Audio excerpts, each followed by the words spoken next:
you guys may or may not know this. Some of you in this group, this is a large group, you may remember this. There was a scandal about the exploitation of monkeys for farming coconuts. To make, yeah. So, okay, can we do that? We can't just resign ourselves to, treating monkeys this way.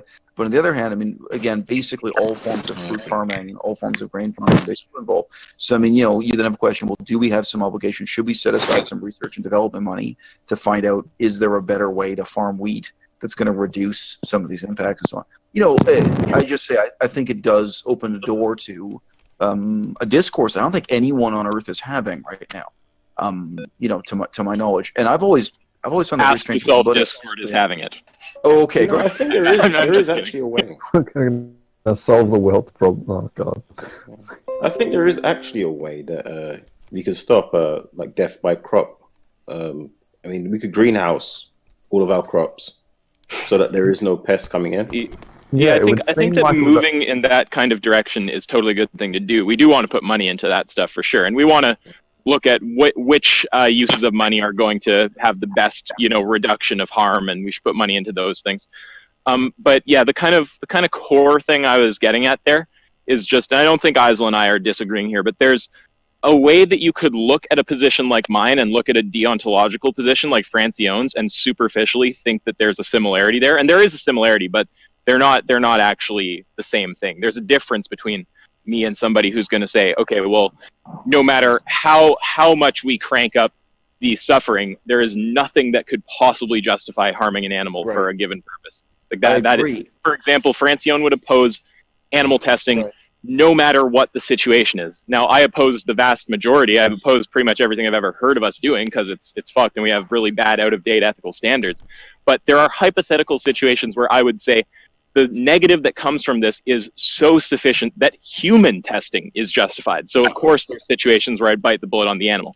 That is the difference between a position like mine and a deontological position like Francione's. Right. But so it was just because Eisel, it was just your use of the term rights and the way you were talking. I don't think you intended it, but it was just coming off as if I might hold that kind of absolutist black and white position, and I'm just making it clear that I don't. So, yeah. I'm aware that you don't, although I haven't heard you speak on these issues this directly before. But I assume likewise. Actually, I guess it's sort of come up in passing in some of your videos. So I didn't attribute Francione's position to you, but I think it is interesting to note that on the level of rhetoric, ultimately Francione's position becomes paralyzing to him. That it literally makes him impossible. It makes it impossible for him to explain himself. He paints himself into a corner and becomes, it's impossible for him to deal with the implications of his own position. It's that self-contradictory. So when he can completely control the discourse, he's kind of okay. When he's asked a very simple question about this, it becomes unsustainable. And whereas I think your position and my position actually are workable. So yeah, it's interesting. It may be a subtle difference, but it's obviously quite important. Yeah, no. It's I mean, with a subtle difference between my position and yours and Francione's. You mean?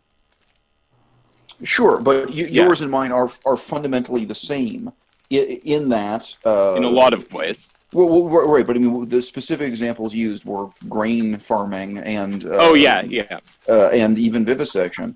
Yeah, one of the things that destroyed my financial position on YouTube, and I don't regret it, was that I came out with my position honestly on vivisection, which actually, to use the same terms we're using here, is that vivisection is tragic, but it's not something I can oppose absolutely in this sense, And there was huge outcry, real hatred against me from other vegans that I was pro-vivisection.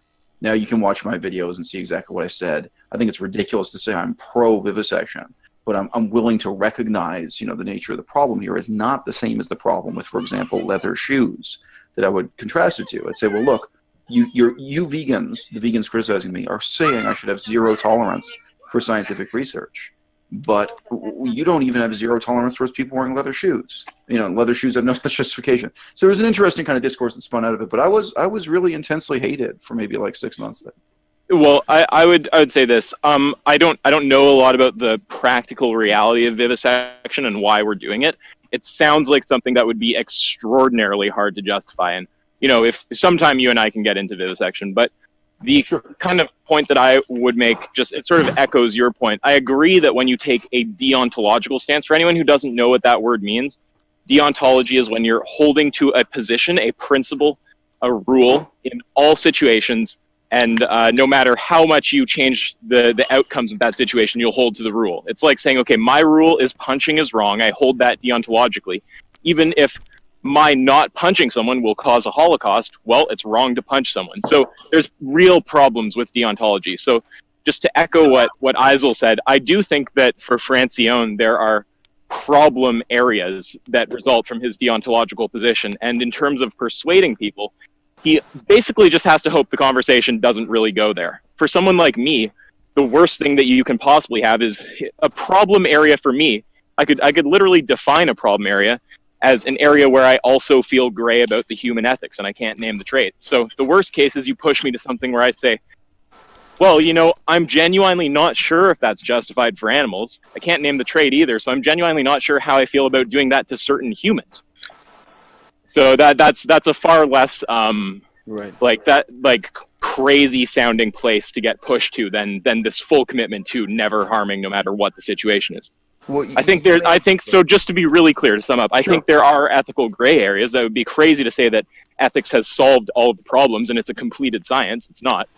But the point is that there's consistency for me always between my animal and human positions. You won't catch me saying it's a gray area for animals, it's not a gray area for humans, and I can't name the trait. That's a position you won't hear me say ever. Right. So all of that I agree with. You may not have heard this, Isaac, but before Isaac became vegan, there was a catchphrase in veganism which people used to kind of simplify conversations with carnists, which was any justification for eating meat is basically the same as a justification for cannibalism. That if you can justify cannibalism in the circumstances, you can justify eating meat. So, you know, this was to kind of shut down when you were being asked about what if you're on a desert island or this kind of thing. Well, look, if you would resort to cannibalism, by the same token, you can resort to eating meat. This is actually kind of the same criterion turned inside out and backwards. Yeah. But I just mentioned for your interest, Isaac, I did speak to research scientists who were vegan or trying to be vegan and who were involved in vivisection, involved in, you know, torturing animals to death and so on. And they talked to me about the ethical standards involved. And, you know, I said it would be really worthwhile to have a conference of people in those areas of biomedical science and so on. But, you know, the sort of standard propaganda line that there's absolutely zero scientific value in torturing animals to death, you know, is not true. And of course, I mean, all the articles, for example, that Vegan Gains uses on his channel, you know, these things are very, very often based on experiments on animals. Even scientific sources I've quoted on my channel when I've dealt with, you know, for example, when I was dealing with brain damage caused by marijuana or something, you know, some of these are, the information comes from torturing animals to death. So, you know, it would be convenient to say, no, there's never any utility in this, which of course also doesn't make sense in terms of experiments on human subjects. We know both have utility. And then we have a difficult set of decisions to make coming out of that. Absolutely, because we can look at, like, I mean, denying the utility and using an assertion with no evidence, a throwaway assertion like there's no value in this. I mean, that's obviously, that's not an argument. That's retarded. No one should ever do that. But so when you acknowledge that there is utility, then the question becomes, does the utility justify the action? And I think that making those kind of consequentialist type calculations is hard enough in the first place, and even harder when you have this anthropocentric bias that's going to make you err on the side of humans. So again, that's why I like to use a model based on consistency. I just like to look at, okay, with humans, there is some reason where I don't have some kind of bias, and I'm not trying to preserve some crazy right or some shit like this. This is just my honest opinion towards my own species. There is certain kind of research that would be justified, at least in certain hypotheticals, and there's certain research that obviously isn't justified. Most people would say that what the Nazis did, some of those human experiments, or in fact, all of them, I would assume, are ethically wrong and should not be done. So the question just becomes, in the animal context, is this a case where we can spell out some kind of relevant factor that, if true of humans, would make us say it's okay to do this to humans? Or is it just an actual inconsistency where we're just saying this is okay for animals, it's not okay for humans, and there's no logically consistent basis for saying so? Right. So 2 points. That one, of course, is just cost. In reality, torturing rats to death and torturing monkeys to death is a lot cheaper than getting human subjects. So that's why the question will almost always be asked about animals rather than people. So I don't know if you want to respond to that, but that's of course. Well, yeah, it's just whatever factor you would plug in, whether it's like cost or like financial cost or benefit of some type. It's always just, okay, well, let's say that is now, the animal cost is now the financial cost for doing this to humans. Would it be justified? If the answer is no, and you're still saying it's okay for animals, it would be an inconsistent position. If once you map the financial cost with the animal situation over to the human situation, you actually end up saying, yes, it's ethical for humans, then it would be a consistent position. Right. Anyway, the United Kingdom has tried to take this seriously, tried to take having a procedure whereby research facilities, actually I guess now all of the European Union does this, they go through a protocol where they first have to prove that there isn't a non-animal harming alternative. So they have to exhaust alternative forms of research. So you want to do an experiment on a particular chemical. Would it be possible to do it in a petri dish instead of doing it on an animal, this sort of thing? Well, yeah, I mean, that's a... Right. Sorry. No, I was just going to say, but that was the big advance, was of having a kind of legally mandated procedure where scientists had to prove that it really was necessary, that there wasn't a non-harmful alternative. But I think the other interesting aspect is just that very often the benefit of the research, almost by definition, is unknown. Is that very often you have scientists who say, look, I want to try this out. It's a hypothesis. Maybe this is going to reveal a useful chemical, a useful treatment, maybe not. Here's a chemical, I don't really know what it does, and I want to, that's part of the nature of experimentation. So yeah, the people who are really pro-vivisection, I think that's going to be their argument fundamentally, is the importance of being able to tinker with the unknown.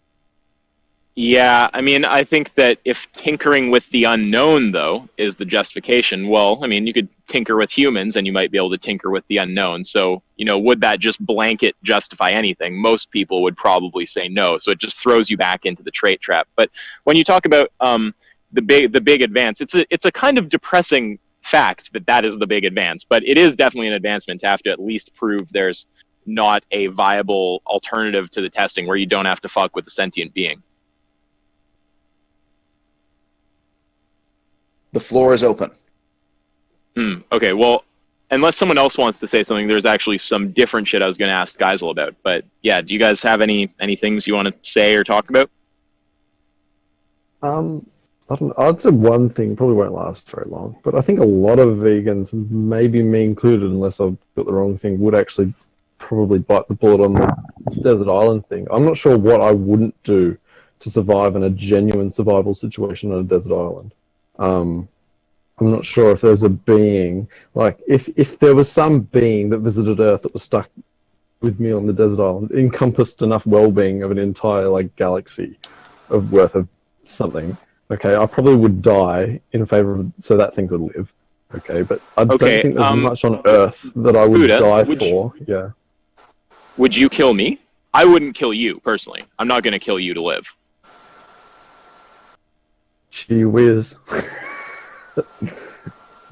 Desert island, there's nothing else, and there's nothing else there. Yeah, I mean, I just wouldn't kill you. I don't think it's okay to kill you. I also want to make one. We live in a polite society, and that's what I keep going. Well, no, I'm just saying, if you wouldn't kill me, then you're in a situation where, okay, wait, now you're saying it's not okay to do this to humans. So if it's okay to do it to animals, you're in the trait trap, and you might find a trait. Maybe you can justify it. I don't know. For me personally, I definitely don't think that I could justify killing any mammal to survive. I start becoming a little weird around the fish zone, definitely around the bug zone. I'm like, okay, at that point you're almost talking about a holocaust of sentience when you're comparing killing a human to a bug. But either way, that's a vague question. I don't think I'd bite the bullet on killing a human or anything remotely near a human. And I'd also just point out that where someone stands on a desert island situation or on vivisection, all of these things, interesting questions, but they don't say anything about where you stand on a basic situation. Yeah. No, they don't. Just normal. That's still there isn't bringing it up. Also, but no, personally, I wouldn't kill you. And if we were on the island, Buddha, if we were on the island and we were both going to die, I mean, I'm not going to kill you, but I would maybe try to talk to you. I'd say, okay, well, like, someone needs to die here. Like, do we want one of us to survive this? We might be able to. And, like, how are we going to make that decision? But I would never impose my will over you. Well, yeah, I'm not sure. I couldn't make any promises in that situation. But that's difficult. Maybe I'm a true friend. Human being. There was like a third. But I'm not sure I could say that to anyone. Like literally, my family or friends. I'm not sure I could. You would eat your mother? I don't know. Well, I mean, there would probably be a better argument for that than eating you. I mean, she's so much older than me, but I'm not sure. I would suggest that it's not really an ethical thing to do to eat your mother. I wouldn't. No, eat my but mother I don't think any of those positions would be an ethical thing to do. But I think ethics sort of go out the window once you get to a certain point there. Ethics either exist or they don't exist. Well, only in a society, kind of. Otherwise, I mean, look, I think ethics are arbitrary and subjective, and I'm a nihilist. Yeah. But if you're going to set a standard and you're going to say you want to be up, Isaac. I think you've toughened up since I talked like a year and a half ago. Because I mean, I think part of what you're embracing, Isaac, is the idea that things like dignity can be more important than suffering. You know, like, yeah, maybe you're going to suffer a little bit more. Maybe you're going to drown yourself. Like, if you're actually on an island, you have the option of starving to death or drowning yourself to die more rapidly or something. But maybe that's better. You know, maybe that's better than eating your own mother. Yeah. I think that people have strawmanned you a little bit on the dignity thing because they kind of talk about it like it's some, you know, deontological value completely detached from well-being. And I think that dignity, probably, if we get into what your concept of dignity is and we really start hashing it out. Right. No, and I'm sure it has some level of connection to well-being. So, I mean, yeah, but either way, no, I mean, for my position, I don't think there's anything I've actually changed on ethically since getting on YouTube. I mean, ethics are subjective, and you just have a choice of, when it comes to ethics, do I want to have consistent standards or not? If you say it's okay to have inconsistent standards, your system can justify anything. If you say I have to have consistent standards, then you can't special plea a certain situation out of the case. So when we talk about a desert island, I'm almost done. When you get to a desert island, you can say that I'm setting a standard here where it's okay to kill other humans, and you can justify killing animals in a survival situation from there. I personally don't set that standard. But what I have a problem with is anyone who tries to be dishonest and say, I set that standard for humans, I don't set it for animals, and I can't name the trait. That's my problem. So I just point out, implicit, though, in your position, there could be two versions of your position, one of which is the tough version and one of which is the weak version, or the tough version and the wimpy version. And many, many people state the wimpy version, including, say, Onision, including several of the atheist leaders who have addressed on my channel, you know, atheists and skeptics. So the wimpy version being, all that is true unless or until your own personal suffering is called into question. And then it stops. Then suddenly, because I have to suffer, none of this matters anymore, and they'll kill anyone and eat anything, as has been alluded to. And I just point out, implicitly in your position, you don't see it that way. You actually think that sometimes you got to suffer, sometimes you got to fight, sometimes you got to die. That, you know, your own discomfort, at least, is on the line here. And I found that amazing. There were one of those guys. I'm sorry, it wasn't Sam Harris, but one of the other guys like him that I addressed on my channel once. I pointed out that he thought it was too much suffering for him to be vegan, and he lived in one of the suburbs of Los Angeles. So he lived in Los Angeles, retarded, like, yeah. No, and like, you think, I mean, you know, like, and you and I have talked about this kind of thing, like, okay, going to do humanitarian work in Cambodia or something, is this too much suffering or too much risk? And I think, no, you know, it's a little bit of suffering risk, but so what? You know, if something's important, you do it. Anyway, look. Whoa! I got to push back on that. I don't think that it's too much suffering or something like that. It's just not what personally preoccupies my mind. But I'd never say that it's. I would never resist going to Cambodia by saying it's somehow just too big a compromise to my well-being or something. Sure, it's just a random example. I'm just pointing out that when we put these philosophies into practice, there is a question of your own skin, your own neck, on the line, and your own, you know, tolerance for suffering and risk of death and actual death. You know, like if you're going to join the army and fight a war, maybe you're going to die, maybe you're going to kill someone. There's one thing I wanted to branch off on. Earlier, you made a sort of a long statement about vivisection, and you mentioned the limited relevance of utility. So, you know, you said briefly that, you know, utility only matters to a limited extent because name the trait will be the same in either case. Like, is it the utility of torturing a human versus the utility of torturing an animal? But I just want to point out, this issue of utility does matter, at least in a kind of Socratic and provocative way, because I point this out to vegans and I point it to meat eaters once in a while also. So, well, there is now in 2018 absolutely no utility in leather shoes. We could force everyone to wear the current line of, you know, Nike sports shoes that are just as functional or more functional than leather shoes. You don't need to polish them. You know, the U.S. Army no longer uses leather boots. They use non-leather boots and so on. So leather shoes have zero utility, and yet this ethical question still isn't pressed. I don't even know a single vegan restaurant that will refuse customers for wearing leather shoes inside. You know, our schools, yeah. you know. So just mention, that is also an interesting thing, is where in some cases within veganism, we're in a situation of zero utility, where there's absolutely zero utility for the meat-based object or animal-exploiting object. And yet it still seems to be so hard to press forward. That's all. It's an interesting comment. Okay. I mean, there's so many different things I could say there. Like with leather, I'm not strong on this position because my legal positions are a bit different, what I'm about to say. But currently, I think that I would just be fine making leather illegal, frankly. I don't know if there's a good argument against that, but I would just be for completely banning it. And there is also just one little thing. I don't think there's confusion between me and Eisel on this, but just in case anyone else is not tracking.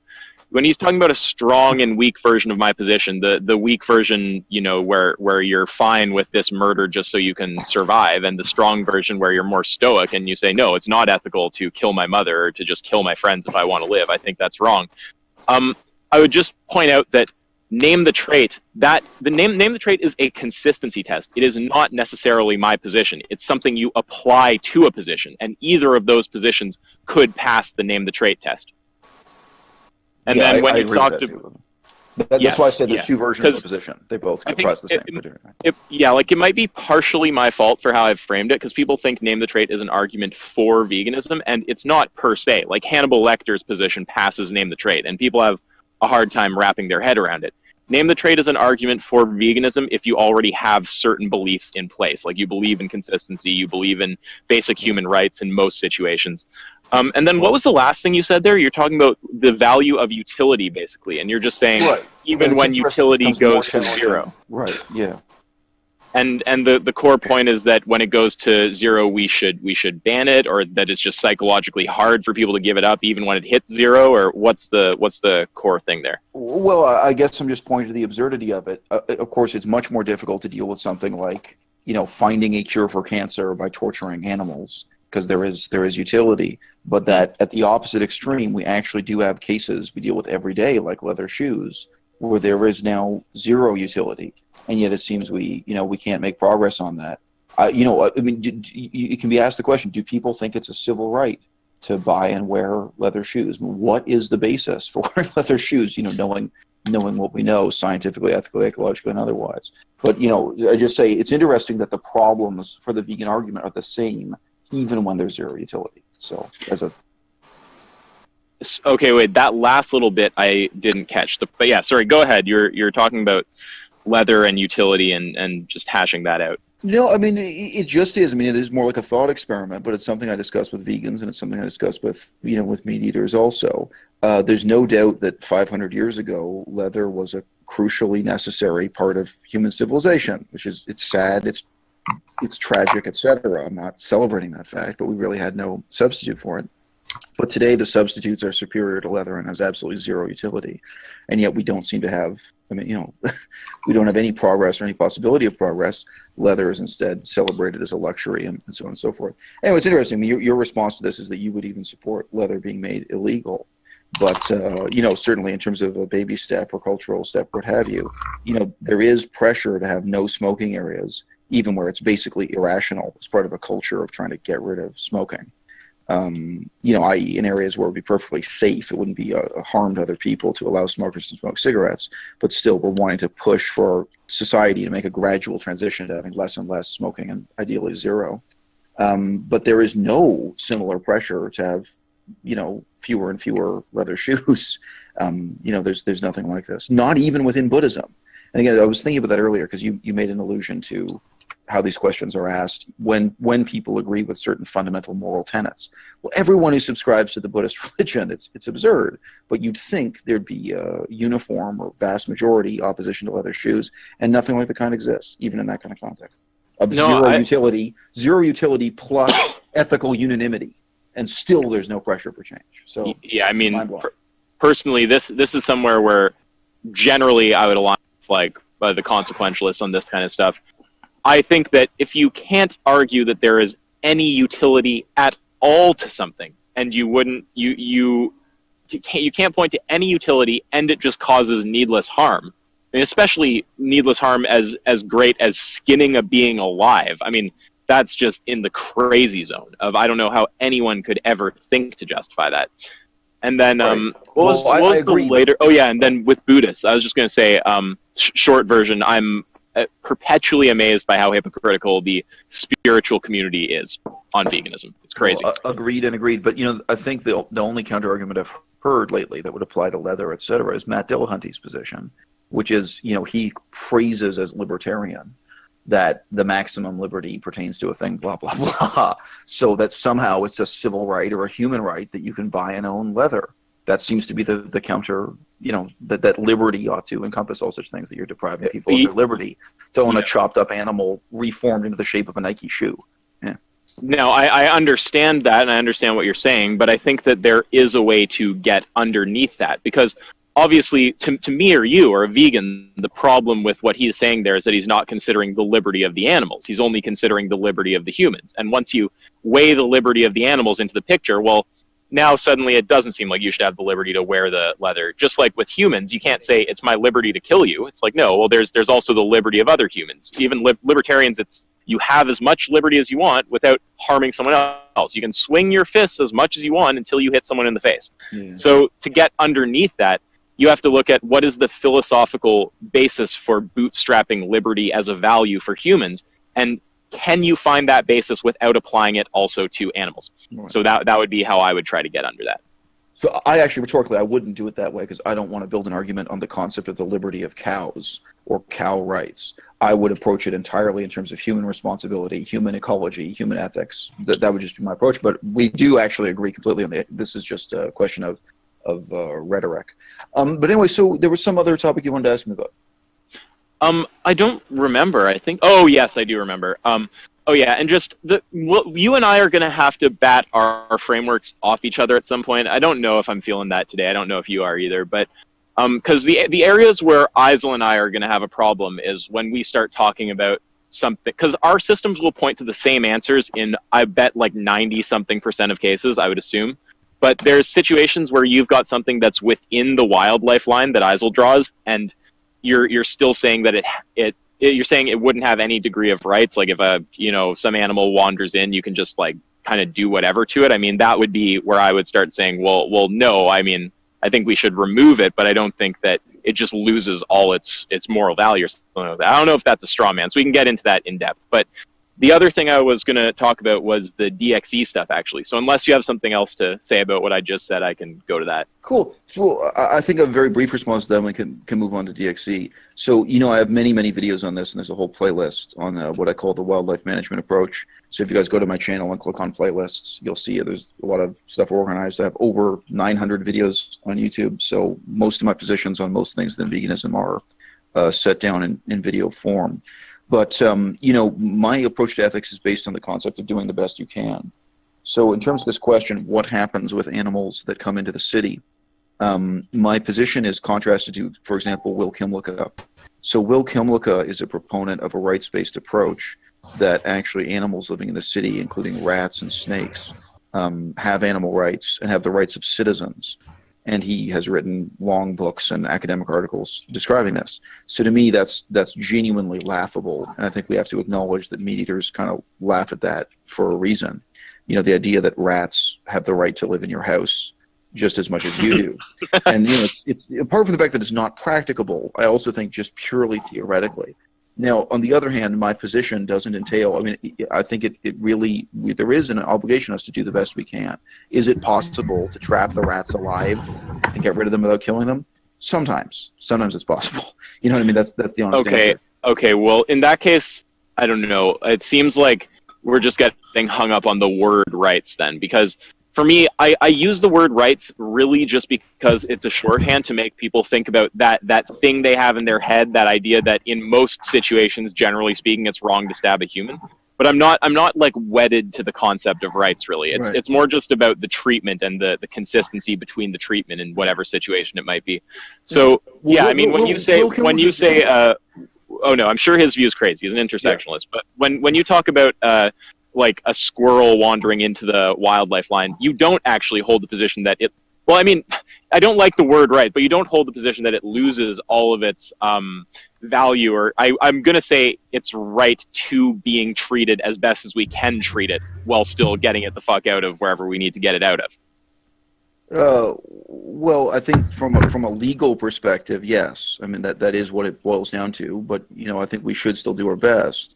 So bears are a good example because they're big and heavy, and in a third world country like Laos, their ability to cope with sedating a large mammal and relocating it alive to the wilderness is the government doesn't have the budget for that. Even a country like Sri Lanka, which is bankrupt, the government is really bankrupt, they can't do that. Now in Canada, we have enough money to do it to some extent. This is the reality. We can relocate a certain number of bears per year, and we should. That's very morally good. Totally. But if on a technical level of what is the law and what are the rights, you could never say this about a human. Like, well, we got to try to save this human's life, but if it costs too much, just shoot him in the head and fuck it. Well, wait. Wait. I think you would do that in certain cases. If, for example, like there is a psychopath and he's in some small village and they don't, it's just a tiny little village. They don't have the means to subdue him.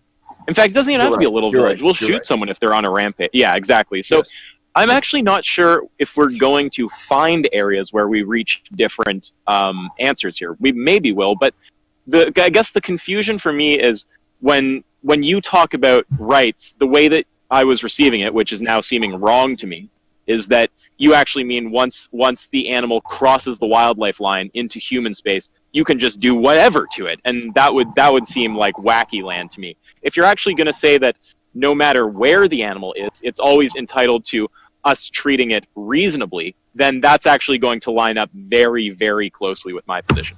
Well, I wouldn't say that precisely because of the example of farming grain and so on. I mean, I can't say to you that we treat gophers reasonably in farming grain, right? So that's why it's phrased the way I do. Yeah.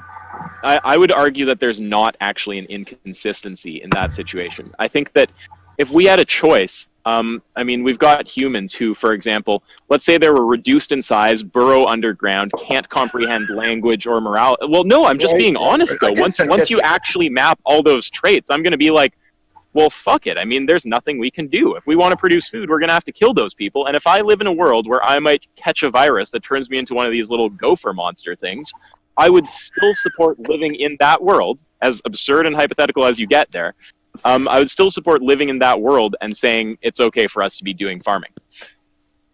Okay, but I mean, that's pretty close to being a reducto ad absurdum. I think it's almost absurd, I actually don't think it is. Would you? Okay, no, I mean, are you saying that if you lived in in a world where you might become the gopher?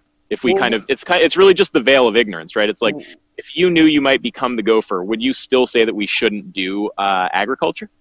Well, that indeed, that's a very Buddhist position, because if you believe in reincarnation, then you literally are asking people that, if you could become the gopher. But look, I just point out, I avoid getting into that hypothetical just because I accept. It's like before when I said, I appreciated that you said, yes, it's tragic, like it's tragical that we have to kill these animals, but we do. Like you can acknowledge that it's bad. That's really the only difference is that I'm willing to acknowledge, look, within, like, for example, to go and shoot a bear within the wildlife preserve is a crime. Like, this should be punished as a crime. You shot this bear. Sure. But if the bear climbs through the window and goes into your basement in your own home and you shoot the bear, it's not a crime. What if you torture the bear in your basement? See, I do think that still should be a crime. So, the thing is, you said that we have an obligation to treat animals reasonably. Yeah, that's a bit vague, but we can get into what I mean there. No, but again, my point is, I'm not going to say to you, killing gophers on a farm is reasonable.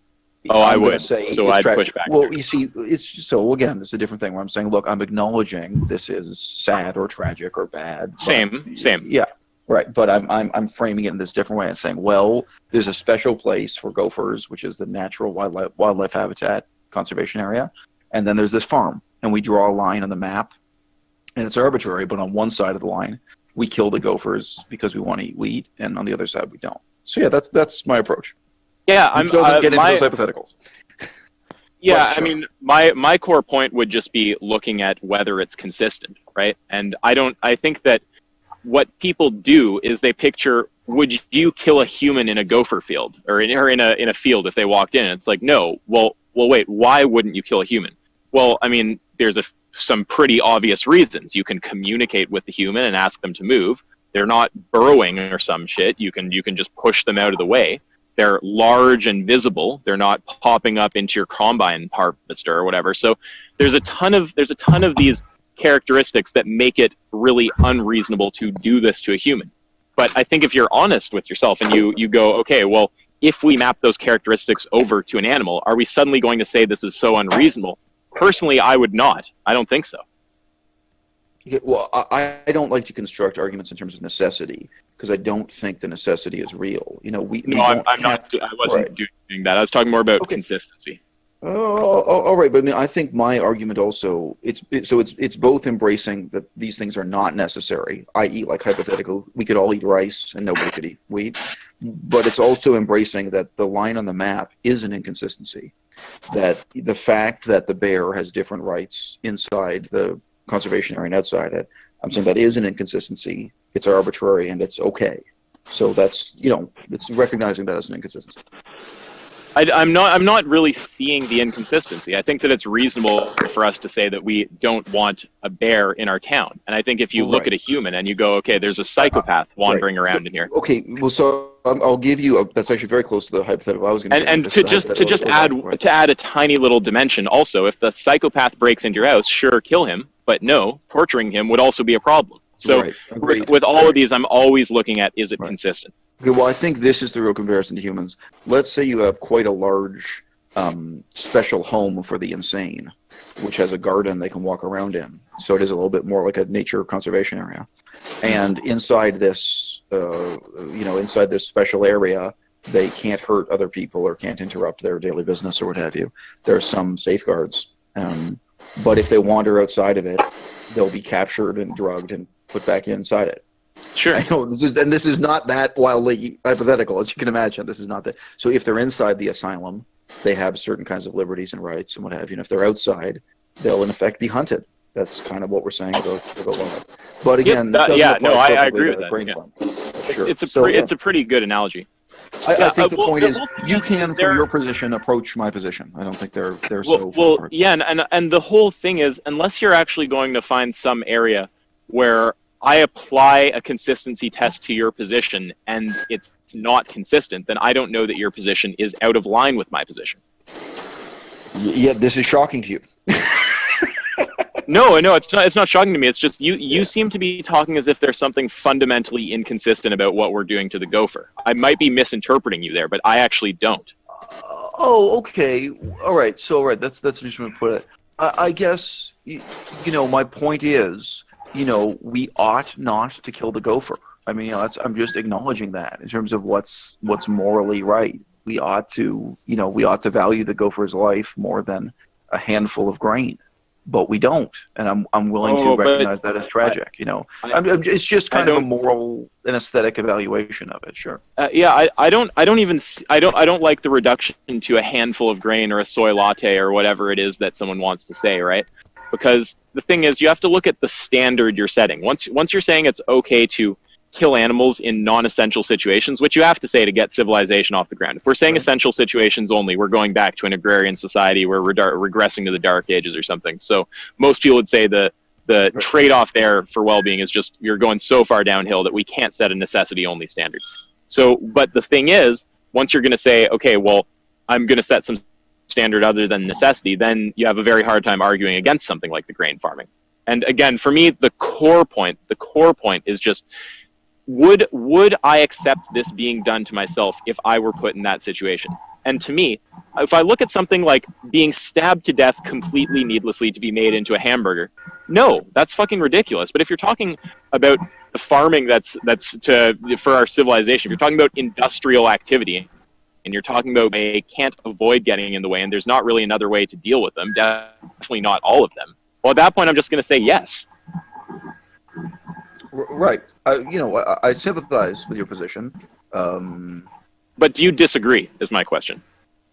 So I'm not seeing where. All right. I only disagree in that it seems to me your position is much more complex than mine.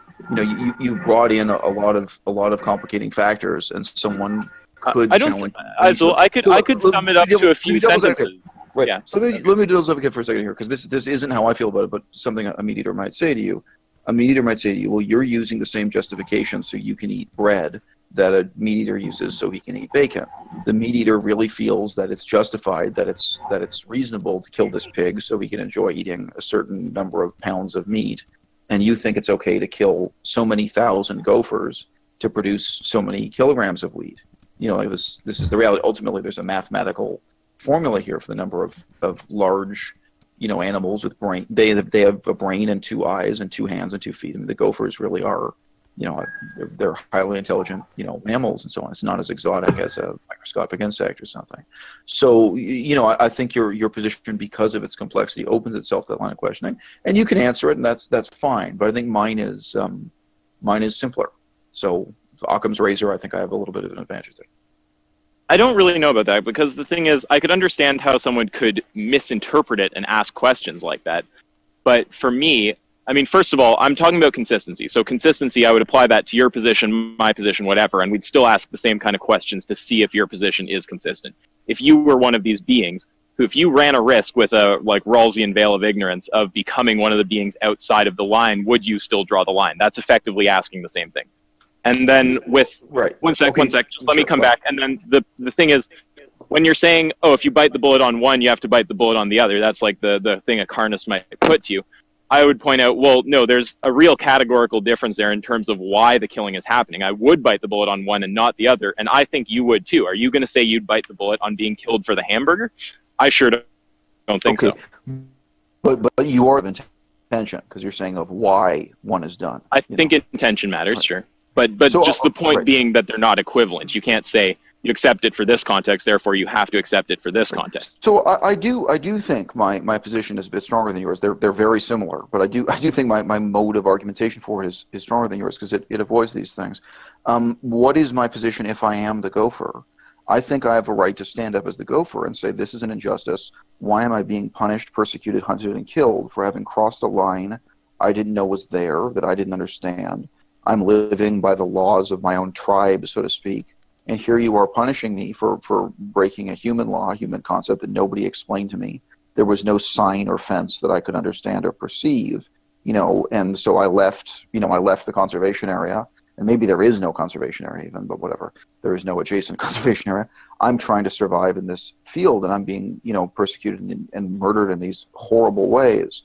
And not only that, you humans take no responsibility. You do this year after year after year with no end in sight. You do it infinitely. You have no plan to ever address this injustice. You do it again and again because it's convenient for you.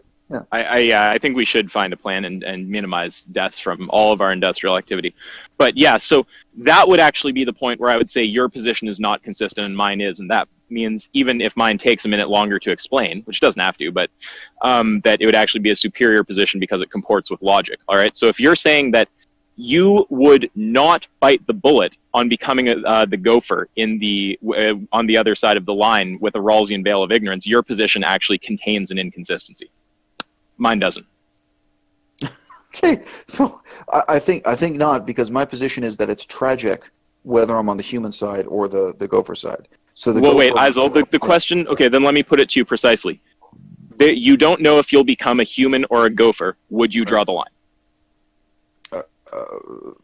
Sorry, but is the question, would I eat bread, or is it would no, I no, the question is, you don't know if you're going to become a human or a gopher. You're currently just a spirit floating in space. You will randomly be chosen to be one or the other. Would you draw the line? Do you think the line is generally justified and fair?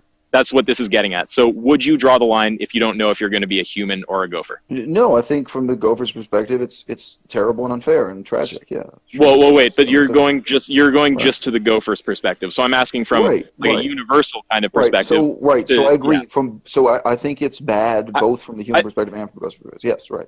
So yeah, I would assume that. Right. I would take a different angle, and I mean, maybe I can persuade you to, because I think it's still in line with your position and can make total sense. I would just encourage saying, yes, of course I'd fucking bite the bullet on the line. I mean, if I don't know if I'm going to become a human or a gopher, I'm still going to say the line is justified because of a broader picture of the nature of what we're doing and what the benefit is, and just that it's part of the function and progress of civilization. So if you tell me I've got a Rawlsian veil, I don't know which I'm going to come out on the other side of, the gopher or the human, do I think it's ethically reasonable to draw the line? I'm going to say yes to that. If you say no, then you're actually saying you're arguing for an inconsistent ethical framework if you would say no and then you'd go ahead and draw the line. Okay. Well, right, but that was my initial point. I said to you, and just final little thing. I just want to point out that it doesn't mean that your position is necessarily inconsistent, because you can still take this whole wildlife management approach and say, yeah, I mean, if I have the Rawlsian veil, I am going to bite the bullet. Sure. I mean, I think it's reasonable that we draw the line. Right. So it's just, if you don't say that, though, then you have inconsistency. Right. But I just pointed to you, I said several times that this is the inconsistency that I embrace in my system, that the line itself is arbitrary. And is okay, so the problem with that... I myself at the start said, well, I think it is inconsistent that, for example, the bear is treated one way on one side of the line and not on the other, and it doesn't make any kind of choice. It's not consciously, choosing. It's not being punished for a crime it's committed. So I'm saying I do think this is it's kind of a moral flaw in my system, but it's not one I'm concealing. It's one I'm putting out front and saying, look, I think this is something we have to commit to. And if we commit to it, it's going to lead us down a path of taking seriously a set of moral responsibilities that will ameliorate the situation. Okay, there's not so much I could say there. Okay, so first of all, I totally agree with you that we should do whatever we can to ameliorate the situation. No debate there, 100%. Let's use our resources as best as we can to ameliorate as many animal lives as possible. Totally agree. Then I want to make two other points. One is, if you allow in an inconsistency, your ethical system collapses. It's kind of like the principle of explosion in logic. Once you say it's okay to be inconsistent about ethics, you can justify any ethical position. And then final point, sure. I just want to try to tip your intuitions a bit, because I think that if we talk about it a bit, you will actually eventually want to say, yeah, I'd bite the bullet on that. If we talk about psychopaths for a second, you're in a Rawlsian veil, you don't know if you're going to become a human or a psychopath. Would you still draw the mental asylum line for the psychopath? You're right. You're correct. I think you'd say yes, and I think that you're trying to be very kind to animals and think clearly and see the case of the gopher, and you could do that with the psychopath too, but broader picture, the line is justified. Okay. So I would encourage biting the bullet. Then your position is fully consistent. So the counter-argument I have is very simple, so thus I state it in full, because it's incredibly simple. I don't believe that an inconsistency of this kind causes my moral system to collapse, precisely because it's based on the understanding of a plurality of moral systems. That I'm talking about two separate moral systems. Now, again, that may be evil, but I believe that is possible. We have to recognize that you could say, okay, here's one moral and ethical system that exists in the ocean, and here's one that exists on land, or even a system of physics. We say, okay, there's the hydrodynamics, the way physics work in the water, and then we have a separate set of dynamics for how physics works on air and the land. Now, just we do the math differently. We do different kinds of calculations. Hydrodynamics are very complex math to do. So, in that sense, I know your point when you say as soon as you admit an inconsistency, and I remember seeing you debate this with some neo-Nazi type people, where you say, "Look, really, you can't just say this is inconsistent, Whoa, but you want it anyway." Where'd you see that? On YouTube. Forget. I don't know what you're talking about. Sorry, go on though. I don't know what you were talking to someone who was advocating for the ethno-state. And you pointed out to them, look, if you're going to accept this kind of inconsistency, then you'll accept any inconsistency. I understand your point in that, but the point is, I don't think this is true. That you're saying it's a type of flaw that causes an ethical system collapse. When you say, look, here's one set of rules within a nature conservation area, which may include, for example, nobody has the right to cut down a tree. Whereas, obviously, on your private property, you do have the right to cut down a tree, or on a farm, or what have you. So where I'm just drawing attention to the fact that I actually have a different set of, prescriptive rules, a different kind of set of ethical standards on one side of the line versus the other. So therefore, I don't think it's a collapse. It's about plural ethical systems. Yeah, so you'd have also different rules for a human if they're in one country or another, or if they're in a certain area or another. It's still, I would say, one system. Correct. And if you want to go to the physics analogy, it's still all comports broadly with the laws of physics. So I would consider the separation into two systems actually point. I think that it's all one system. It just has different elements. I criticized myself in that. Nobody else pointed that out first. I pointed out that my system would be like having First Nations reservations and saying, okay, Native people have a different set of rights over there than they have over here, which is what Canada did and what many colonial countries did around the world. Let me make one thing clear. I don't have a line on the map, right? I don't have a problem with your system per se. It's more like your position on your own system. Because I would accept your system. Well, it's you who's saying I partially accept my own system. Right, yeah, no, I accept my system. I just view one element of it as tragic. So, well, no, because you're saying you'd actually reject the system as the You're saying like you're saying if I was in a Rawlsian Vale and I didn't know what position I'm going to end up in, I wouldn't bite the bullet on creating my own system. I mean, I would, and I think you would too if we talk about psychopath versus human instead of just gopher versus human. Okay, when you put it that way, would I accept the creation of my system? Yes. No. Then, sorry, you changed your phrasing slightly. Before you just said, "Would you agree with drawing the line or something?" Okay. In the way, yes. No, you're correct. So then I okay. So then I would say it's consistent. I would just, from a rights discourse perspective, you could say, well, you believe in having one set of animal rights in the city and another set of animal rights, on the nature reservation for the same bear, for the same rat, not saying that's inconsistent. Right. That's not inconsistent. Right. Well, yeah, but from a layperson's perspective, it is a type of inconsistency, right? And someone who's not philosophically literate, but me and you aren't going to say that's inconsistent. Right. But I mean, in the same way, I think someone can attack my system by saying, well, would you believe in one set of human rights if you're standing over here, and another set of rights if you're standing over there? And that's the reality we all live with. I don't have the same human rights when I'm in England or in Saudi Arabia that I do when I'm in Canada. That is the reality of the world in 2018. Yep. Yeah. I mean, and I wouldn't want to have the Saudi Arabian rights. That totally violates my ethical system, and I'm not down for it. But I am down for the fact that there's different rights that are permitted based on your behavior or your location, even within one ethical system. Yes. So no. Like if you wander onto someone's property, you're trespassing. Your rights are slightly different in that situation. So, I mean, they're still in line with the overall ethical system, but someone is allowed to defend themselves because now you pose a threat and they don't know what the fuck you're doing. Okay. Anyway, so we agree on everything except kind of matters of rhetoric and aesthetics then. And, sorry, I know it's a minor changing in your phrasing. When you put it that way, I suddenly realized, okay, yes, then even as the gopher, I do agree with that. Yeah, because I'm using the term, would you draw the line? Would you build your own ethical system interchangeably? Right. This kind of thing. Okay, from this perspective, kind of standing outside the system. Well, in that case, I'm going to say that I don't actually see how your system is inconsistent. Do you think that there's any inconsistency within it? No, like actual philosophical inconsistency, not just different rule sets for different contexts. I mean, no, I know it is high praise from you to say that there's no inconsistency, and I accept the compliment. I was just going to say, on the level of aesthetics and rhetoric, though, one of the differences is, if you think of this argument taking place on a stage, your stage has a lot of furniture on it, and mine is very spare and clean and empty. Like, you brought onto the stage the concept of the progress of civilization and things like this, and I don't do that. Now, that doesn't mean you're wrong or bad. It really doesn't. I'm just noting, like when I said before, well, my approach is simpler.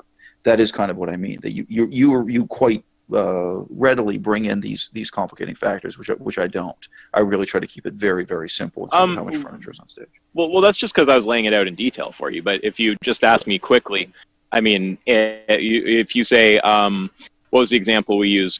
Gophers for grain farming. I mean, I would just say, basic answer to that is that there are traits that justify the difference of treatment in that situation, and I would bite the bullet if the traits were present. Right. So it doesn't have to be big. It can be, I can say it in about 9 words. Right. No, but I just point out, like, progress of civilization as a source of necessity, this gets into those other problems. Like, you may feel the progress of civilization requires taking lunatics and locking them up, but somebody else doesn't. You may feel the progress of civilization justifies grain farming, even if it kills 1,000 gophers a month, and somebody else does. So I just say I really fastidiously try to avoid bringing those kinds of things onto the stage. Well, yeah. I mean, the core thing that I'm looking at is just is there some kind of difference between humans and animals that, if true of humans, would justify doing this to humans? And I would say yes. If you had miniature humans sticking in the earth eating the grain. Well, yeah, and I mean, I would actually consider the fact that it becomes that funny actually a point for how obvious the truth of what I'm saying is. Right. I mean, of course, it's like that's not the situation with humans, obviously. Well, it starts looking like a completely different ethical world, doesn't it? Right, it does, but I think actually it's interesting because if I stick with that, so the miniature humans eating the grain, I think we would take it much more seriously that we had a responsibility to have nature conservation areas for those miniature humans. Okay, yeah, that was the other point I wanted to hit, which is I totally agree with you on that also, which is we want to do as much as we possibly can to improve the rights for the beings that are affected by our industrial processes or whatever else we're doing. Right. Not the rights, the treatment or whatever. They're just their well-being. Yeah, I understand. Don't worry. I'm not thrown off by the use of the word. You and I do, but of course it's remarkable that nobody else does. And others do. Well, okay, remarkably few people give a damn. I did a book review on a book written by a scientist, although it's not a science book, which is called Half Earth. I can put the link into the thing. But anyway, I'll say why I'm sharing this link now. But anyway, this is a book review of a book that made the argument that 50% of the Earth's surface should be given over to habitat conservation areas. Thus the title. So there, I believe that's in the right. It's in the it's in the hashtag debate crucible. Hold on, sorry, so that's in the wrong discussion area. I'm outside and on my phone, so I can't. No problem. No, it's for other people. It's for other people listening. It's fine. So I'm just going to post that link there.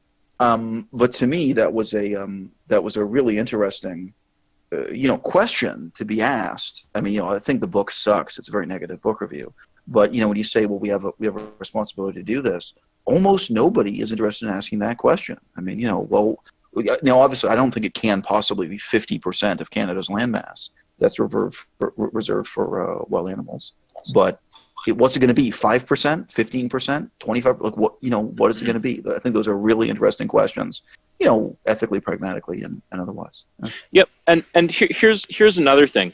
When you go to is civilization justified, I would actually suggest most people are not willing to abandon civilization. When you're talking about eradicating some particular thing we're doing and it's going to bring us back to the Dark Ages or to some agrarian society, that actually, I don't see how that's not just completely persuasive on my point. We wouldn't bite the bullet on that. There's a serious trade-off here for well-being.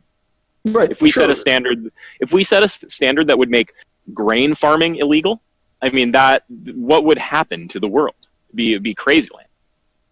I agree with you completely, and I think the irony is that the last generation of vegan leaders, people like Francione, who's still alive but barely. The old guard. Right, but they're not on the same page with us at all. No, and they're you not. and I mean, we're very different people. We've come to this conclusion from a totally different logical and philosophical set of premises, and we've both come to that exact conclusion. I mean, as you just stated it, you can't possibly have a moral standard that makes grain farming untenable. I agree with you. You can, but no one wants it. I don't want it. You don't. We're not going to do that, right? But we're not, and it's just not going to happen. Right. But that wasn't obvious at all to Gary Francione and his generation of activists. So that's interesting. And you and I think specifically did they say that on that? What's his position there? Does he think we should? This is just different. We shouldn't do fuck all for these animals. Was that his position? No, he really breaks down connections because he can't accept it, and he ultimately just goes back to an ethics of intention. That ultimately you have to have good intentions because it's to him it's not acceptable to even kill one rat or to kill one groundhog. He can't. His moral system doesn't abide that.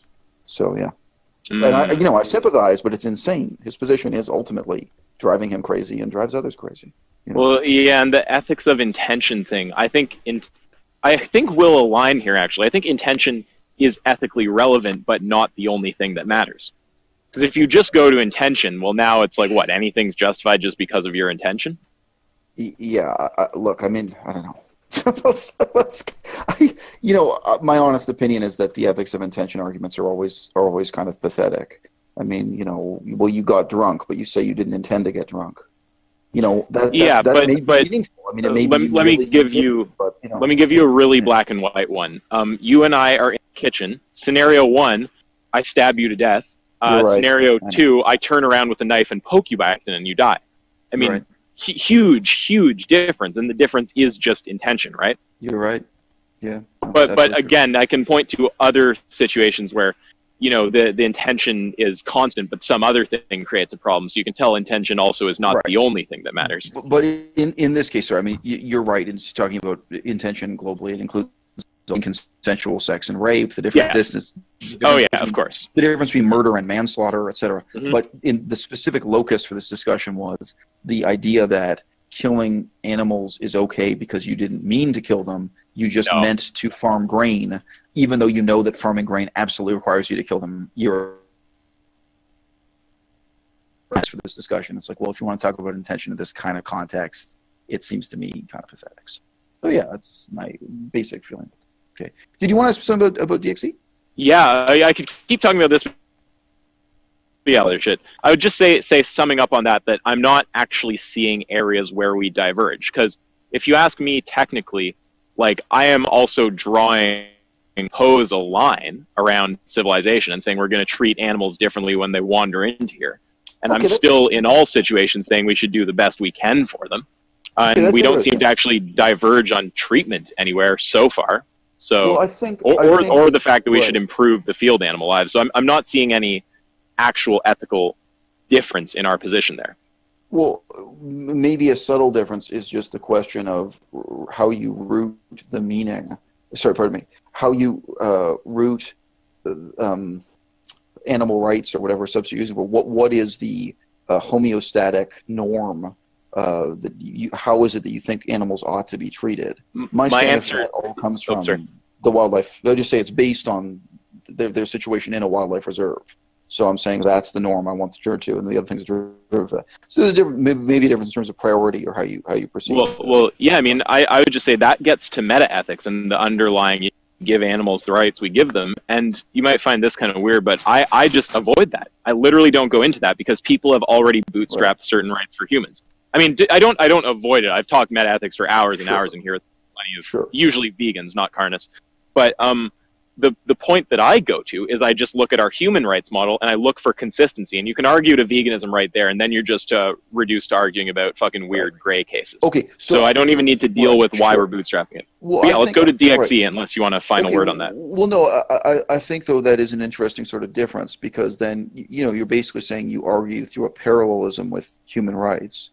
And I think that it could in theory get you into trouble when people say, well, therefore this dog, this castrated dog that's lived its whole life as a human plaything, this domesticated animal has certain rights, or even the rats in the basement and so on. I don't argue that way. For me, the norm is not to look at domesticated dogs, to look at it's to look at the wolf. No, but Isel, you do still give, like, quote unquote, we're using rights loosely here, but you do still quote unquote give them the right, for example, not to be tortured, the rat that wanders into your house. Yes, you're right. Yeah. No. Okay. Well, yeah. Either way, I'm seeing a well, I'm seeing a difference of how two positions that are incredibly similar, but kind of proceed. But I've never heard you guys. But I just mentioned in terms of a difference, maybe in practice, though. I've never heard you arguing about the importance of wildlife habitat preservation areas and that kind of thing. Now, maybe it's just never come up. It's just not what you're debating with people. But I mean, if that's important to your system of ethics, Yeah, I'm not talking about that shit when we have someone sitting across from me who's talking about stabbing an animal for a hamburger. We can go to talking about the wildlife and reasonable, hard ethical questions when I know I'm at least talking to someone who can solve basic ethical questions. Okay. Well, I just mentioned, though, in terms of, because again, you may not know how different you are from other vegans in this, you may not be aware, I mean, there's a huge school of thought in veganism that wants to reduce suffering of animals in the wilderness. And that's we've argued about this, bro. This is where the real Python meme comes from. So there you go. So maybe that's where our positions really become different then, because I think it is that basically that's the norm I depart from. However much suffering bears endure in the wild, that's okay. That's normal. That's what this ethical system is based on. It's not based on the idea that bears should be provided with painkillers and a cushion to put under their head as they lie dying, in the forest. So, that's maybe a difference. We agree practically that any proposed solution to this, like dumping tofu packets into the Amazon or like whatever you want to talk about, it's like just full blown retarded. But if you go to like a technical, philosophical, abstract situation, you and I do diverge here, and we diverge massively. And I actually really am not on board with what you say. So we found the difference. We found the difference. Okay, we did find the difference, but this is one that we've known about because we argued this before for a while. But the basic difference here is if we go to a situation where you have a magic wand and you can wave the wand and nature keeps functioning the exact same way on every single level, except the subjective experience of being killed and eaten to death just disappears from nature, I would wave that wand and Isel wouldn't. So that's our difference there. So he thinks there's value and meaning to the suffering or something, if I'm not strawmanning. I thought that was what you said. I'm a nihilist. I believe in nothing. But I would put it this way. So for you, the ultimate value here is reducing suffering. Or no, it's a value, though. Oh, okay. But for me, the value is the wilderness itself, is the wildlife management paradigm, as I put it, like just managing wildlife. That is value enough where the discourse stops, and I'm not going to inquire further. I mentioned you mod vegans seriously talk to me about preventing bears from committing rape against other bears. Oh yeah, and preventing bears from engaging in cannibalism against other bears in the wilderness. Now, I mean, I think that's a bizarre question. If you have pet bears in your home, that's where these things get really ridiculous. But you're talking about bears living in the forest that engage in rape and cannibalism. You want to police the morality of bears. This is fucking it's crazy. Right. Yeah, no, with my view, that's consistent. But Isaac, I could say to you, Isaac, you're being inconsistent. If you can prevent a bear being raped or dying in cannibalism from your position consistently, if you wouldn't do it for a human, if you happen to be walking down the street and you see a human who's going to be raped or cannibalized, you'd intervene. If you're walking through the forest and you see a bear doing it to a bear, name that trait. Why wouldn't you intervene, Isaac? So you. Yeah. Well, I think that the whole thing there is you're talking about the function of the ecosystem, right? So, for example, if we're talking about like just predators, what would happen if we stopped the predators from preying, right? So I just want to point out here, Isel, there's a level of principle and a level of practice to this. So we completely align to 1,000% that the practical solutions, like send out anti-rape bear squads into the wild, like that's all just crazy zone. But the real difference is in the philosophical abstract of you can have everything function just as well, but you can remove the just barbaric shitty suffering of nature. Would you do it or not? It seems that you say no and I say yes. Could I just interject here? I think there is an ongoing discussion about gene drives and sort of using them to prevent suffering in the wild. So it is a sort of a discussion that's going on within some philosophical communities. I can't activists. Yeah, the effective activists do so-called research about reducing wild animal suffering. So I've seen some stuff. It's mostly pretty crazy. Well, so what I can tell you though is that when there are, practical ways to stop these things, then yeah, I'm all for doing it. Like if I saw two animals of the same species, it's not, I know that they have an abundant food source or whatever, and it's like, let's say it's cats or something and one's killing the other out in the street, I would probably, just stop that cat fight. But when you go to a broader, like, okay, do we want to try to stop wild animal predation or something? It's like, well, the reason I say no to that is because there is no practical way to do that. If there actually were, and we can just hypothetically go there, we just say we have the philosophy wand and you can do it, at that point I'd say yes. So I don't know, you can spell out more on that if you want, but I think that kind of I think we both agree that in the domain of bears are allowed to live by the law of the bear and not by human laws or human ethical concepts.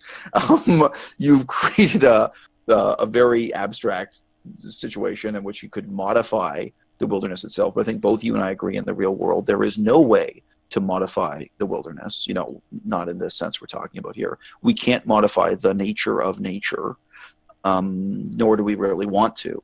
I don't think we want to design the forest or something to minimize the amount of bear cannibalism, for example, which you could do. You could tranquilize bears and separate them or something. You could try to come with some crazy scheme.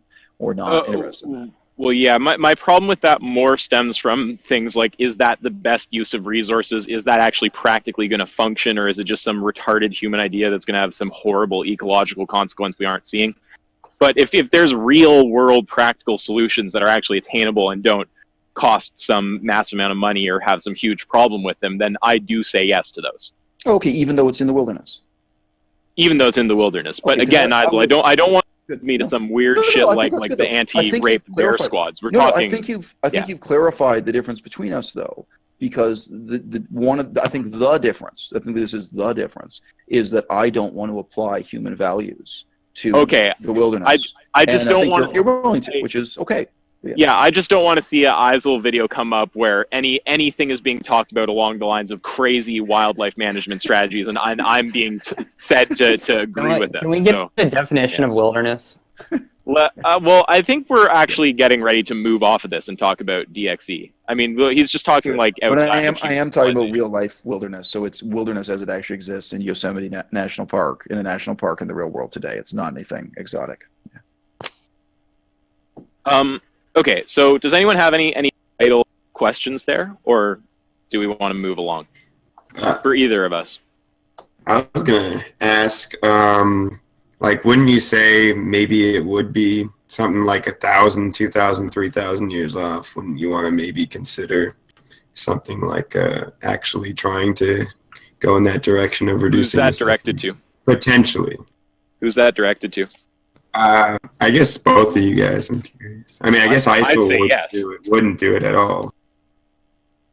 You'd say yes? I'm just wondering what ISO's sort of morality, sort of, if it's not suffering, then what is it that motivates him to treat animals well and be vegan, etc.? Yeah. Okay, so two reasonable questions, but in answer to the first, I think that the answer to the first question is almost implicit in the meaning of the word conservation, which is just I'm not trying to conserve nature in order to pervert it into something other than nature. I don't want to turn the forest into Disneyland. Like if Disneyland is a place where no animals are harmed, that's Disneyland. That's not the forest. That's not what the national park is for. So those are very different things. The question from Scythian, I actually got to see the person's name while they were speaking. I have a separate playlist on my channel which is about nihilism, my own philosophy of nihilism, historical nihilism. But so you can watch those videos, and I think, entertain exactly those questions. But the short answer is that my ethic is based on an idea of doing the best you can, and as simple as that may be, I really do not see how doing the best you can is compatible with eating bacon or drinking cow milk. Given a very basic awareness. Yeah. Let me push back on that. Doing the best you can. Let's say that the best you can actually includes you have the philosophy wand. Sorry, I don't understand. You have the philosophy wand. I don't understand. So the philosophy wand that can just remove the suffering from nature, but nature still goes on working just perfectly. So now the best you can includes the ability to do that. Right. So I think I can push back on that by using the same terms I just used, which is like if you rob the venom of its sting, so to speak. Aren't you destroying nature in a very real sense? Aren't you turning nature into Disneyland? Nature shouldn't be a golf course. Well, wait, but the way that I'm saying that is it has no impact at all on the function of the ecosystem, on evolution, on anything. It still all continues functioning perfectly.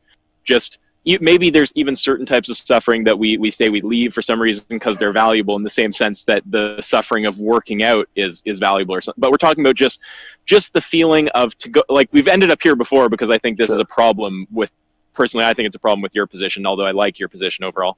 But it goes back to just the feeling of being eaten by a python. We're back to real pythons though, part 2. I just would say, like no one should have to endure that. Let's just remove that feeling. If that we both agree it doesn't fall within what you can reasonably do, so we're not doing that. But if it were, I would want that 100%. So I think my position becomes, in effect, the conservation of nature includes the conservation of suffering. That's based on, you can quote me on that, but that's basically no, that's fine. That if you're going to take the suffering out of nature, you're changing nature, you're perverting nature. And this is, as I say, let's not rob the wasp of its sting. Let's not rob the snake of its venom. No, if this is, worth conserving, then it's worth conserving. Why is making something better perverting? But yeah, I regard the suffering as one more color of paint in the palette. Sure. Would you say conserving nature is your axiom rather than well-being, or? Yes, I think that is actually a reasonable thing to say about me. I normally don't speak in terms of axioms at all, but yes, that I'm putting this kind of axiomatic value on the concept of wildlife. Thus, I describe my position of veganism as wildlife management paradigm. Sure. But you're a nihilist, so why do you value nature so much in its current form? Right. Well, sorry, we did a long conversation on nihilism about a week ago. Because you could turn it into a better form. I don't see why you wouldn't do that. I want to pipe in there for a sec, just because I am also a nihilist, but I always draw it in. Well, I always. Who's laughing right now? I couldn't even tell who that was, but yeah, no, I'm also a nihilist, but I draw a very important distinction between two senses of the word nihilism. There is a term that refers to the ontology, like meta-ethics, the nature of morality. Do you think that there is an external source for morality, or is it fundamentally meaningless? In that sense, sure, I'm a nihilist. But when it comes to, so that you call that descriptive nihilism. An accurate description of reality is to say that it is nihilistic. But then when we talk about prescriptive ethics, the kind of world that I want to build, I do not want to build a world based on the notion that nothing matters. So I am a descriptive nihilist. I'm not a prescriptive nihilist. Right, definitely. But if I guess so, if you didn't have, if you weren't a, if you are prescriptive, or sorry, if you are a descriptive nihilist, then you would think that the way nature is described currently is irrelevant, and we can make it better. So I think I am both descriptive and prescriptive nihilist. But go on, yeah. Okay, no, wait, whoa, no, you're not, Azel. You believe in creating, in treating beings in certain ways and having an ethical system. To give an example, in China, people believe in communism. I want them instead to believe in nothing. I want them instead to be nihilists. No, that's prescriptive nihilism. You know? Well, wait, one second. But a true, full-on prescriptive nihilism is like if you interacted with like a krilltard, who's this other server out there, you'd be like, I am not that. Full-on prescriptive nihilism is I don't want to assign. I don't want any system of rights even for humans. I don't want anything to do with treatment. It's just we can just do whatever the fuck we want. Nothing matters at all. And you do want to create an ethical system. Your wildlife management thing, that is an ethical system you're talking about. Sure. I think, though, that with the position you're describing, I've never heard of this before, the krilltards. I think that's really based on a misunderstanding of what nihilism is, because nihilism is fundamentally a criticism of belief. It can be described as the position there is nothing to be believed in. So, yeah.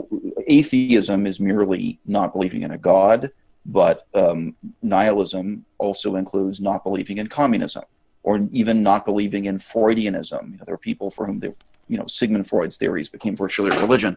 So, this is a rejection of belief.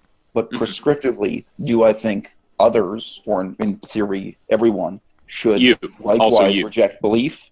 I do. So therefore, I think properly understood and defined, I am a prescriptive nihilist. Yeah. Well, wait. I think prescriptive and descriptive nihilism, unless someone else is already there, I don't think those are even like accepted terms in philosophy. It's just a short offhand distinction that I've made, because people think when I say I'm a nihilist or I don't believe in objective morality, I think that it's subjective. That what follows from my position is I don't think that we should have a human conversation about how to create a better world. And I really try to separate those things. And I say a descriptive nihilist is someone who says reality is devoid of meaning.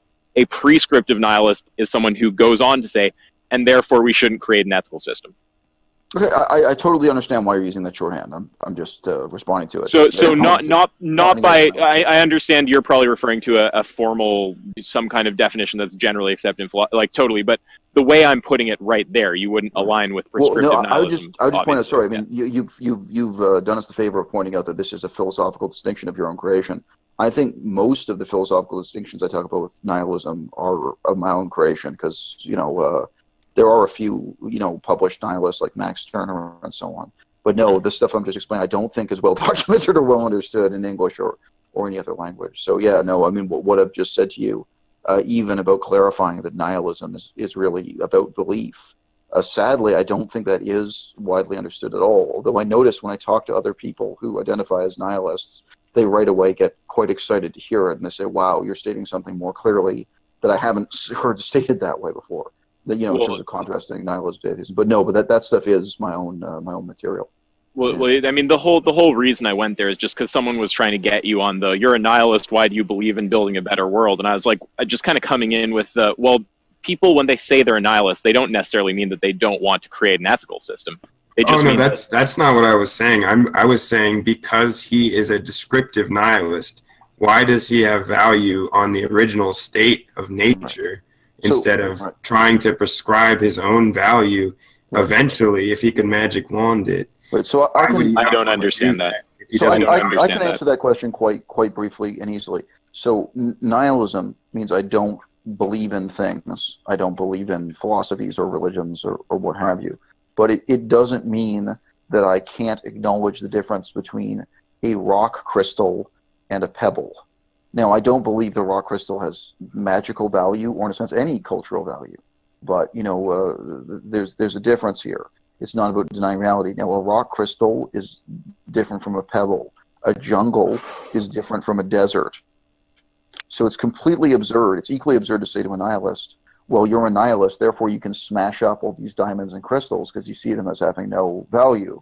Or to say to a nihilist, well, you're a nihilist, therefore it doesn't matter to you if we cut down the forest and allow it to be replaced with a desert. You know, desertification destroys the jungle and replaces it with a desert. Well, of course there's a difference. You know, I just don't believe that there are gods or spirits or even abstract philosophies or principles like communism involved. But it is actually, this goes all the way back to Sextus Empiricus in ancient Greece and Rome. Sextus Empiricus is an underrated philosopher, by the way, guys, and classical skepticism. People used to say that to the skeptics too, like, oh, well, you're a skeptic, therefore you don't care if you get hit by a wagon. You know, like, no, that's not what it means. It doesn't mean I'm insensate. I'm oblivious to the difference between a rock and a crystal or a forest and a desert. It doesn't fall. Well, apparently you want it to stay a forest. You don't want it to, or you don't want it to be changed in any regard, which I don't see why you would not want to make it better for the animals if you had the philosophical magic wand to ask yourself. Perfect. Here's the answer to that question. Because I don't believe in your concept of better. I regard that as a religious concept. So you asked a great question. You said, why don't you want to make the forest better? I'm a nihilist. What you've just alluded to as better, which but you seem to value the well-being of humans and animals, so I don't see why you wouldn't want there to be more of that. And you could still maintain the forest in theory. I mean, if you have the philosophical magic wand, you can still maintain something that resembles what you care about as a forest. Look, I have nothing further to say on that. But I mean, I'd just say I have answered your question. You know, I appreciate your difference of opinion. It's fine. Anyone else on this kind of topic, or are you guys good? Because we can move on to some other stuff. I was just going to hear what you want to say to me about DXE and wrap it up, because my girlfriend, I think my girlfriend's going to record a YouTube video, actually. Oh, totally. Yeah, well, with DXE, I mean, I think there's been a lot of stuff in the air lately. I don't know if it's been in the air for longer than it's been on my radar. But, I mean, people are... I watched your video, actually, the other day on this, and I've talked to individuals and organizers for some of the other animal, I guess, organizations that I think are a bit more credible.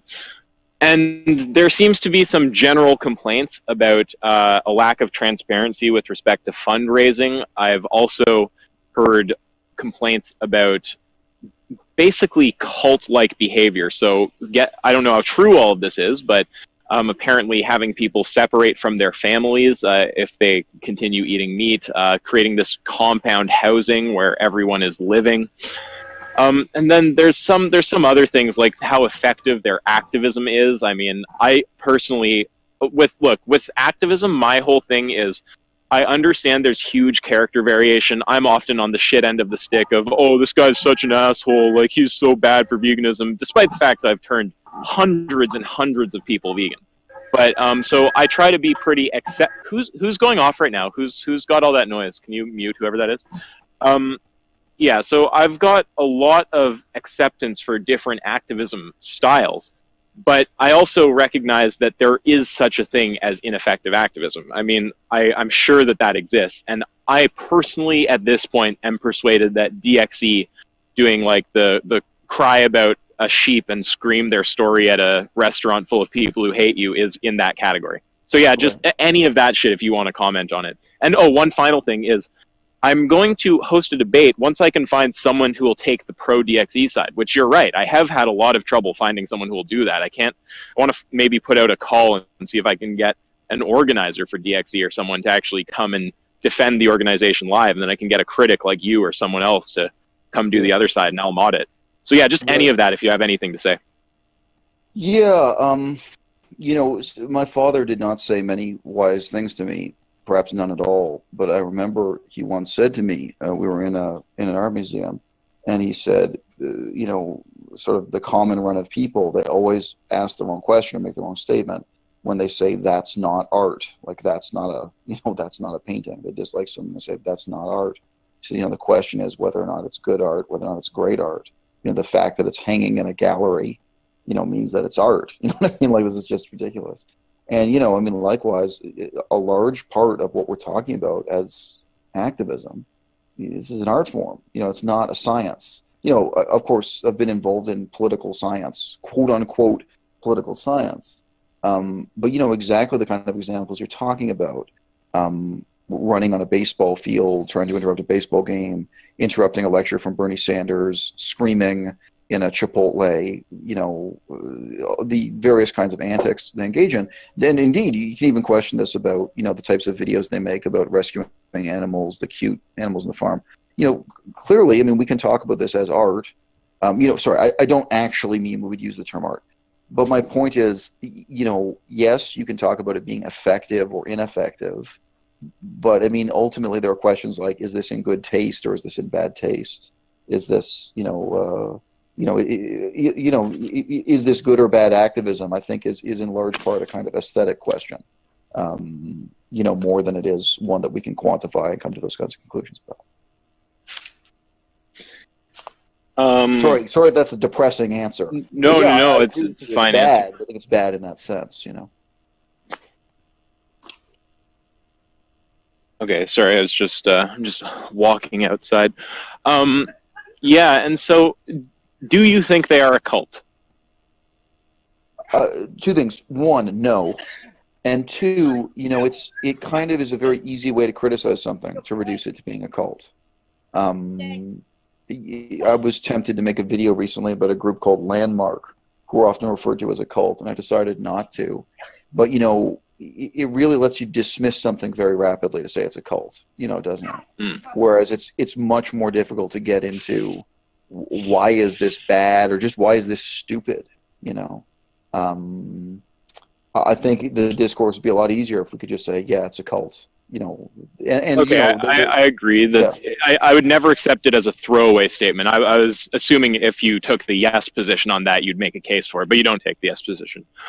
So I basically think it's look, when people tell me it's a cult based on their own experiences, I'm sympathetic. I understand why they're saying that, but I think in terms of a strict definition of the word cult, you know, no, it's not a cult.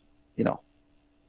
You know, okay, I don't know enough to comment. So yeah, right. You can call something insane or crazy or manipulative. It dominates people's lives. I mean, you know, you can say bad things about something, but you know, I mean, people say being a fan of Batman is a cult or something. You know, being a Star Trek fan is a cult. You know, in a very loose sense, you know, sure, but no, I don't think in a meaningful sense it can be called a cult. All right. Well, if DXE commits mass suicide, I am going to hold you to that statement. Hey, you don't have to be in a cult to commit suicide. Hey, that'll be the next debate. That'll be the debate. Was it or was it not irrational? Yeah, and then the other. What was the other thing? I was just going to encourage you. I think it's it's a nice idea. You can put up a video trying to invite someone who's an organizer, you know, and you can specify if you want them to be DXE Global or something, because they have this weird terminology for the hierarchy within the organization. I believe DXE Global is the elite group of who's in charge, you know. Yeah, I mean, if some lower level guy comes on and defends and gets spanked, then if higher level people start trying to say, oh, that's not really us, then the response to that is just going to be, okay, come do a better job. Okay, no, but I think that's a very. But yeah, I hear you though. I think it's a morally positive thing to do to try to invite someone to come out and discuss these things. I'd also say, you know, a lot of the criticism they endure is unreasonable. A lot of ex-members, a lot of it's about the sex lives of people within DXE, which, you know, is not. I've got 17 videos criticizing them, and that's not what they're about. You know, it's this very, very strange thing. Yeah, well, I think that's come also from like intersectional types largely, and they of course are gonna always try to amplify shit like that. Well, right, but I mean, like, some of it's real, but I mean, like, look, you know, people tried to do this to me. They tried to paint me as a bad guy because of the circumstances of my divorce with my ex-wife.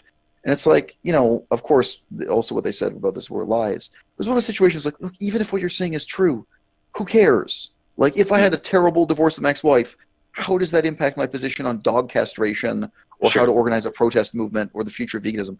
It just, you know, doesn't matter. So there is a lot of noise about that kind of stuff, which I'm not really concerned about. But I think, again, you or anyone here, you can look at the playlist of videos on my channel. There are a lot of substantive concerns about TXT, kind of in principle and in practice. And I do have to say that I felt was a very good video. So I do actually encourage people to go and watch that.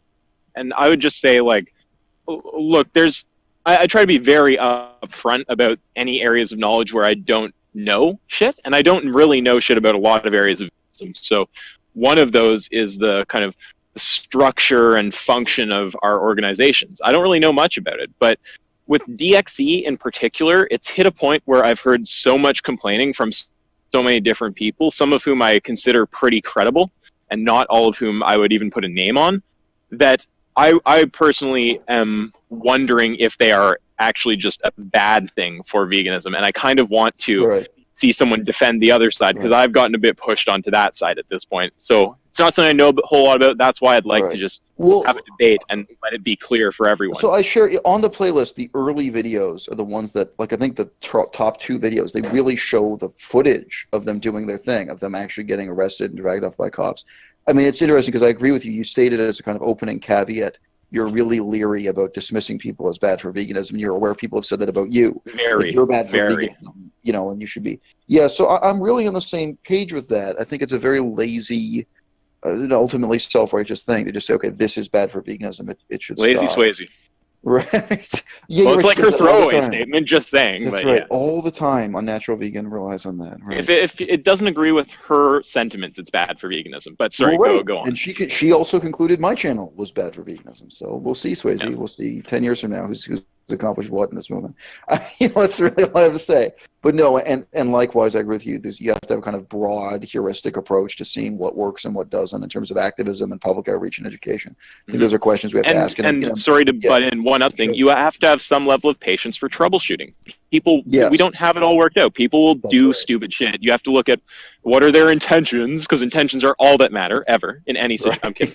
But you do have to look at their intentions and go, okay, is this a kind of like a one-off fuck-up on their way to developing a good tactic, or is this characteristic of them? Right. Trial and error. You know, but look, I don't know if you know the group 269 Life. I don't. But 269 Life, their distinctive thing is branding themselves with a cattle iron. You know, so they take a searing hot piece of metal, and while protesting, they sear the number 269 into their flesh, which, you know, is not only a spectacle, but then their members are marked for life with this. It's not a tattoo, you know, it's burned into their skin, you know. Now, as extreme as that is, I mean, if that's not extreme, what is? I'm not going to jump to the conclusion that they're doing more harm than good, or that they're bad for veganism. I mean, no, I would not either.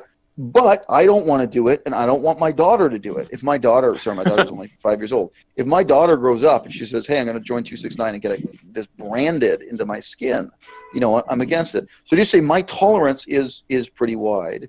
But in terms of my role as a critic in the movement, yes, for many years I've been saying univocally DXE is bad and it's only getting worse. And I've been right.